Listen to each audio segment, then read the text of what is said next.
ভারতের এই লোকটি হাওয়াই চপ্পল বিক্রি করে 2800 কোটি টাকার বিজনেস দাঁড় করিয়ে ফেলেছে, যাকে আমরা রিল্যাক্সো কোম্পানি নামে জানি। রমেশ কুমার দুয়া, যে 1 লাখ টাকার পুরনো ঋণ থাকা সত্ত্বেও তৈরি করে ফেলেন ভারতের সবচেয়ে বড় স্লিপার এম্পায়ার। তার পিতা আগে দুটো ব্যবসা চালাতেন, ফুটওয়্যার এবং সাইকেল পার্টসের।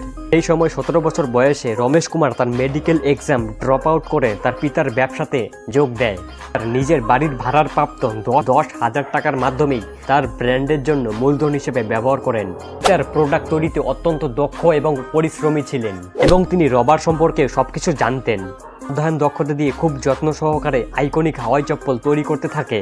তার ফুটওয়্যার সেক্টরটি অনেক ছোট মানের ছিল, তাই তিনি রিল্যাক্সোর আওতাধীন আরও বিভিন্ন ইউনিট স্থাপন করতে থাকে।